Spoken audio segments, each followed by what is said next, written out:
मेरे प्रिय विद्यार्थियों, आज हम आपके लिए लेकर आए हैं 2023 का जो मॉडल पेपर यूपी बोर्ड द्वारा प्रदान किया गया था वह देखिए। ये मॉडल पेपर हम लाए हैं और इसके साथ में हम आपको कराने वाले हैं 2022 में जो मॉडल पेपर यानी जो पेपर हो चुका है। ये बोर्ड का पेपर है, ठीक है। ये सेम बोर्ड का पेपर है जो हो चुका है, ठीक है। ये हुआ था 30 मार्च को, ठीक। ये पेपर हो चुका है ऑलरेडी। ये लेकर के आए हैं 2022 का। और ये पेपर जो नया पेपर मॉडल पेपर बोर्ड ने दिया है वो लेकर के आए हैं।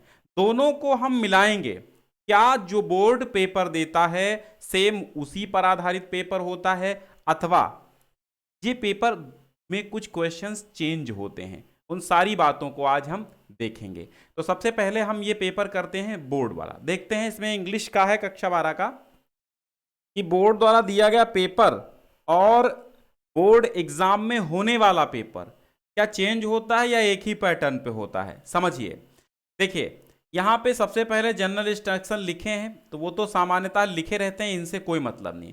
सेक्शन ए रीडिंग, यहां पर सेक्शन ए रीडिंग है, पहला सेक्शन रीडिंग है। तो यहां पर देखते हैं, बिल्कुल सेक्शन ए आपका यहां पर है और रीडिंग है, ठीक है। यहां पे रीडिंग सेक्शन है।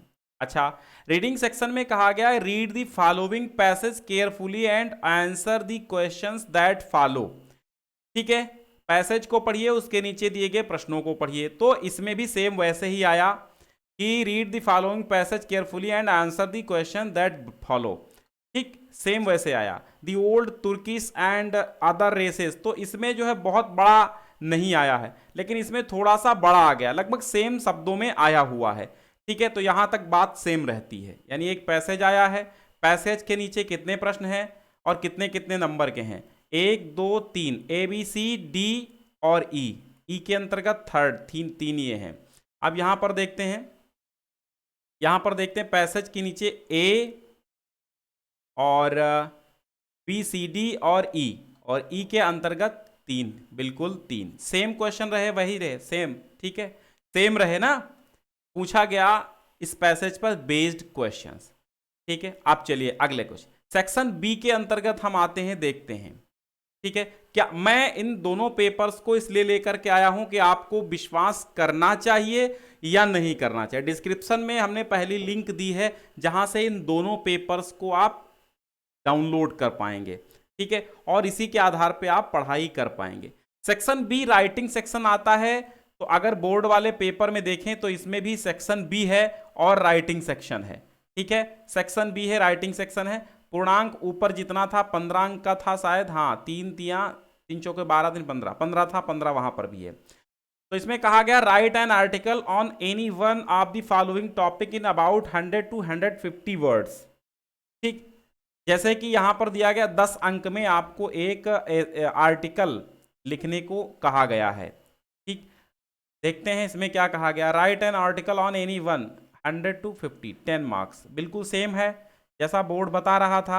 जैसा यूपी एमएसपी की वेबसाइट पे आया वैसा ही यहाँ पर भी देखने को मिल रहा है, ठीक है। इसमें 3 ऐसे दिए हुए हैं, 3 में से एक करना है, तो इसमें भी 3 ऐसे हमें दिए गए हैं, तीनों में से एक ही करना है, ठीक है। ये बात यहाँ तक सेम है। फिर क्वेश्चन नंबर 3 कहता है write a letter to the editor of a national daily, ठीक है, show your concern on growing use of disposals wears.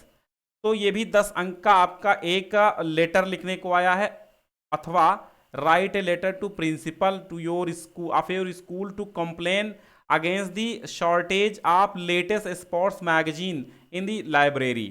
2 letter यहां पर आए, 2 में से एक लिखना है और 10 अंक का। यहां पर देखते हैं तो बिल्कुल 10 अंक का आपका लेटर आएगा। यहां पर डिस्ट्रिक्ट मजिस्ट्रेट यानी डीएम के लिए लेटर आया है, 2 में से एक लिखना होगा, ठीक है, 2 में से एक लिखना होगा। तो सेम यहां तक तो वैसे ही रहा जैसा यूपी बोर्ड की वेबसाइट से मिलता है, और बोर्ड में भी सेम वैसा मिलता है, ठीक। अब यहां आइए और फिर देखते हैं सेक्शन सी ग्रामर का।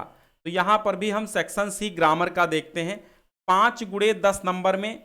तो यहां पर देखते हैं 5 गुणे 2 10 नंबर में, ठीक। अब यहां पर एक और चीज देखते हैं हम, choose the correct option to the answer of the following questions. Option आपको चुनने हैं, तो यहाँ भी कहते हैं यहाँ पर ये वाली बात नहीं कही, यहाँ पर कहा गया that which can not be, यानी ऑब्जेक्टिव है। ठीक, तो यहाँ पर क्या बता दिया गया, यहाँ पर आपको बताया गया the absence of governance government in, हाँ ये वन वर्ड सब्सटीट्यूशन का आया क्वेश्चन, तो यहाँ पर भी वन वर्ड सब्सटीट्यूशन का पहला ए आया है कि that which can not be corrected is called, जो सही नहीं किया जा सकता है। ठीक है, दूसरा प्रश्न है ए बोन ऑफ कंटेंशन, यानी कि आइडम्स एंड फ्रेजेस का आया है। तो दूसरा, हाँ इंचिंग टुवर्ड्स, बिल्कुल बिल्कुल सेम क्वेश्चन पेपर बन रहा है, जैसा यूपी बोर्ड की वेबसाइट से दिया गया सेम वैसा ही यूपी बोर्ड ने एग्जाम के टाइम यानी बोर्ड एग्जाम में वैसा आया, जैसा मॉडल पेपर था वैसा ही आया। ठीक, अब देखिए यहाँ पर भी ये बी हो गया। सी में सिनोनिम्स कहा गया, तो यहाँ देखते हैं सी में सिनोनिम्स कहा गया, बिल्कुल सेम मॉडल सेम पैटर्न। फिर देखिएगा जो डी है उसमें one should do his duty, which word in this sentence is an error, यहाँ पर एक इरर पूछा गया है, तो डी में भी क्या कहा गया है, हाँ इरर, डी में भी इरर पूछा गया। फिर आते हैं अगले क्वेश्चन, दी एंटोनिम ऑफ बैरन, फिर यहाँ पर भी एंटोनिम ऑफ एंशिएंट का पूछा गया।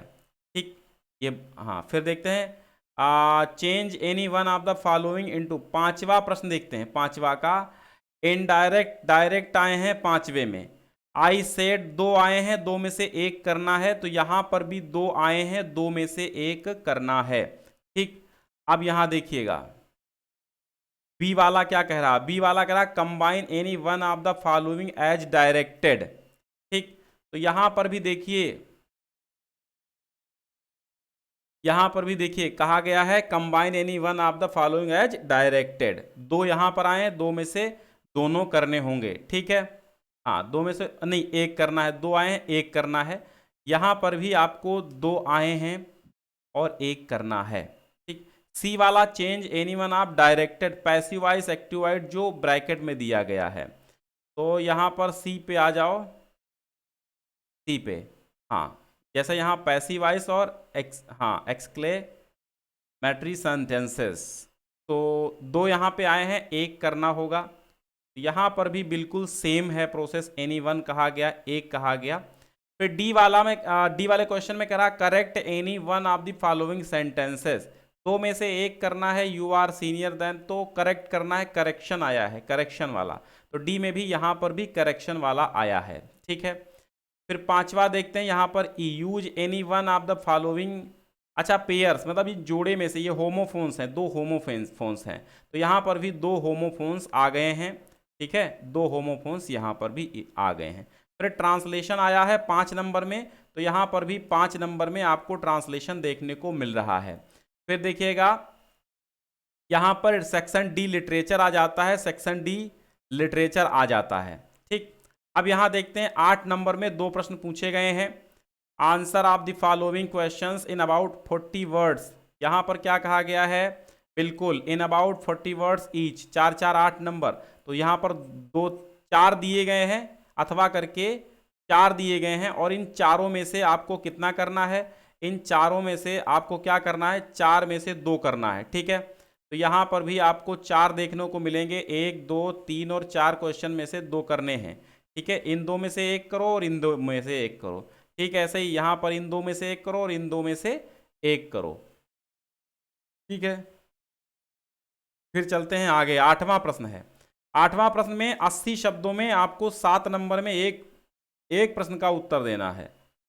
तो 8वां प्रश्न 7 नंबर में 80 शब्दों में किसी एक प्रश्न का उत्तर देना है, और 2 प्रश्न आपसे यहाँ पर अथवा करके पूछे गए हैं। ठीक, फिर 9 नंबर देखते हैं। 9 नंबर में कहा गया है इस एक्सट्रैक्ट को पढ़िए, यानी इस पोएम को पढ़ के उसके नीचे उत्तर देना है 6 नंबर में। तो यहाँ पर देखते हैं क्या है, हाँ एक्सट्रैक्ट को पढ़िए, तो यहाँ पर भी एक पोएम आया है, पोएम के नीचे दिए गए प्रश्नों के उत्तर 6 नंबर में पढ़ना है, यानी 6 नंबर में आपको उत्तर देना है। ठीक है, चलिए सेम ये भी आया। फिर आगे देखते हैं 10 नंबर क्वेश्चन देखेंगे, क्वेश्चन नंबर 10, इसमें कहता है एक सेंट्रल आइडिया लिखो। ठीक है, 3 में से एक लिखना है 4 नंबर में, तो बोर्ड के पेपर में भी आपको सेंट्रल आइडिया लिखने को आया है, 4 नंबर में 3 में से कोई एक करना है। फिर देखिएगा फिर यहां देखिएगा 11वां प्रश्न कहता है 8 नंबर में 2 प्रश्न आएंगे, 40 वर्ड में आंसर देना है इन 4 में से, ठीक है। इन 2 में से एक का आंसर देना और इन 2 में से एक का आंसर देना है, ठीक है। यहां पर भी अगर हम आप देखेंगे तो यहाँ 40 वर्ड में इन 2 में से एक का आंसर देना है और इन 2 में से एक का आंसर आपको देना है 8 नंबर में, ठीक है। फिर यहाँ पर आप देखेंगे 12वां प्रश्न आएगा और फिर यहाँ पर भी आप 12वां प्रश्न देखिएगा। तो यहाँ 12वां प्रश्न कह रहा है 7 नंबर में केवल एक का 80 वर्ड में देना है आंसर। 2 प्रश्न यहाँ आए हैं और 80 वर्ड में एक का आंसर देना, 2 प्रश्न आए हैं 80 वर्ड में एक का आंसर देना 7 नंबर में। पूरे पेपर के विश्लेषण के दौरान हमें यह पता चला है कि जैसा जैसा बोर्ड मॉडल देता है सेम वैसा ही बोर्ड एग्जाम में पेपर आता है, ठीक है, पेपर आता है। 2023 में आप ध्यान दीजिए, 2023 में सेम इन दोनों की तरह, ठीक है, 2023 में सेम इन दोनों पेपर की तरह ही सेम पैटर्न पर आधारित पेपर आएगा, ठीक है, ऐसा ही आएगा। एक बार इसको ज़्यादा से ज़्यादा शेयर कर दीजिए और इसको डाउनलोड कर लीजिए। मैंने दोनों का विश्लेषण इसीलिए किया है ताकि आपको कोई कन्फ्यूजन न रह जाए कि आपको मॉडल पेपर्स पढ़ने हैं अथवा नहीं पढ़ने हैं। मैं इसीलिए दोनों को एक साथ लेकर के आया हूँ।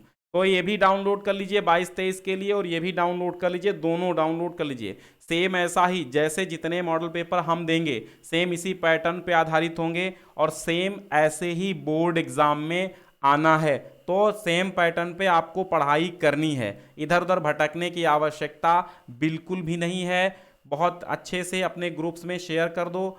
बहुत बहुत शुक्रिया, मिलते हैं नेक्स्ट टॉपिक के साथ, तब तक के लिए नमस्कार।